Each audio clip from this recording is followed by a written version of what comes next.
আমাদের একজন তরুণ ভাই নতুন জুলাইয়ের সূচনা লগ্নে চোখ হারানো হবিগঞ্জের তরুণ ছাত্র আলিফের কথা স্মরণ করতে চাই। আমি সেদিন জাতীয় চক্ষু বিজ্ঞান ইনস্টিটিউটে আলিফকে দেখতে গিয়েছিলাম। তাকে সান্ত্বনা দিতে, সাহস জোগানোর জন্য গিয়েছিলাম। আমি সেখান থেকে নতুন করে তার কাছ থেকে সাহসের সঞ্চার করে আমি ফিরে এসেছি। ঠিক সেই কথা মনে পড়েছে 24শে জুলাই বিপ্লবে যখন বলা হয়েছিল, স্যার একটারে গুলি করি একটাই মরে বাকিটি যায় না। আলিফের কণ্ঠে আমি সেই প্রতিধ্বনি শুনতে পেয়েছি। আলিফ আমার হাত ধরে বলেছে, গলায় যখন কাটা প্রথমে বিদ্ধ হয় তখন অল্প কষ্টেই সেই কাটা অপসারণ করা যায়, কিন্তু সেই কাটা যদি গলায় ভালো করে বিদ্ধ হয়ে যায় সেই কাটা গলা থেকে অপসারণ করতে অনেক রক্তক্ষরণ হয়। বিগত ফ্যাসিবাদ 15 বছরের স্বৈরাচারী জালিম শেখ হাসিনার ফ্যাসিবাদী শক্তি বাংলাদেশের মানুষের গলায় ভালো করে বিদ্ধ হয়ে গিয়েছিল। তাই 1400 বীর বিপ্লবীর শাহাদাতের রক্তের মধ্য দিয়ে সেই ফ্যাসিবাদকে আমাদের উৎখাত করতে হয়েছিল। আবার নতুন করে যেই ফ্যাসিবাদ জেগে বসার চেষ্টা করছে, যদি আমরা শুরুতেই তাকে সঠিকভাবে ফ্যাসিবাদের পথ থেকে সরিয়ে আনতে না পারি, তাহলে 1400 দ্বিগুণে 2800 মানুষের রক্তের মাধ্যমে আমাদের এই ফ্যাসিবাদ মুক্ত করতে হবে। তাই আমি বলতে চাই, আমাদের এক সময়ের সহযোদ্ধা, আল্লাহর পয়গম্বরের ভাষায় উনসুর আখাকা জালিমান আও মাজলুমান, তুমি তোমার ভাইকে সাহায্য করো, সে জালিম হোক অথবা মজলুম হোক। সাহাবারা জিজ্ঞাসা করেছিলেন, জালিম ভাইকে কিভাবে সাহায্য করব? আল্লাহ নবী বলেছিলেন, জালিমের হাত ভেঙ্গে গুড়িয়ে দাও, এটাই জালিমের সহযোগিতা।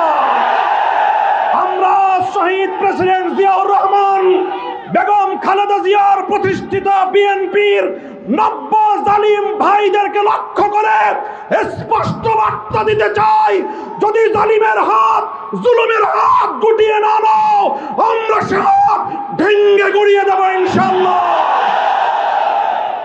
আমি আজকের বিএনপিকে বলতে চাই, অতীতের সন্ত্রাস নির্ভর রাজনীতির পথ থেকে তোমরা ফিরে আসো।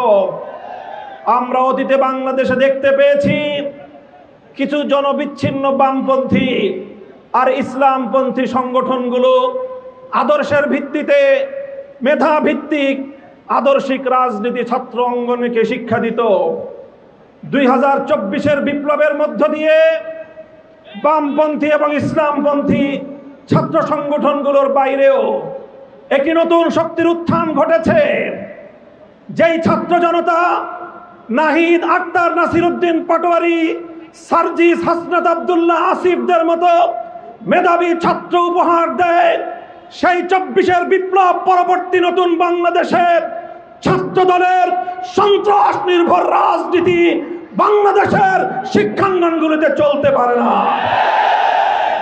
আমি আমার বিশেষ করে কওমি অঙ্গনের ছাত্র জনতার একটি কথা স্মরণ করিয়ে বলতে চাই, 24-এর বিপ্লবে যখন আমাদের বাংলাদেশের মাদ্রাসাগুলো থেকে আবাবিল পাখির মতো ঝাঁকে ঝাঁকে ছাত্ররা নেমে এসেছিল, সেদিন সাংবাদিকরা তাদেরকে প্রশ্ন করেছিল, তোমরা কেন এসেছো?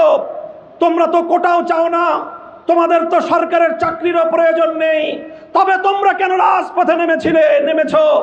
আমাদের ছাত্ররা বলেছিল, আমরা চাকরির জন্য নামি নাই, স্কুল কলেজ ইউনিভার্সিটিতে আমার ভাইদের বুকে জালিমের বুলেট বিদ্ধ হলো কেন, সেই জালিমের কাছ থেকে প্রতিশোধ গ্রহণ করতে নেমেছি। আমি আবার সে কথার পুনরাবৃত্তি করছি, মনে রাখবেন, বাংলাদেশের যেখানেই জুলুম হবে, যেখানেই জালিমের হাত উদ্ধত হবে, নাসিরউদ্দিন পাটোয়ারি ভাই আমরা বলি, আবার মাদ্রাসাগুলো থেকে আবাবিল রাজপথে নেমে আসবে ইনশাআল্লাহ। আখেরি পয়গাম, গণভোটের রায় দিয়েছে 70% জনগণ। এই গণভোটের রায় যদি কার্যকর না করা হয়, মনে রাখবেন, এই গণভোটের রায় আমরা পেয়েছি 1500 শহীদের রক্তের বিনিময়ে এই গণভোটের রায় পেয়েছি শাপলা চত্বরের শহীদের রক্তের বিনিময়ে। এই গণভোটের রায় আমরা পেয়েছি 57 জন বিপ্লবীর রক্তের বিনিময়ে।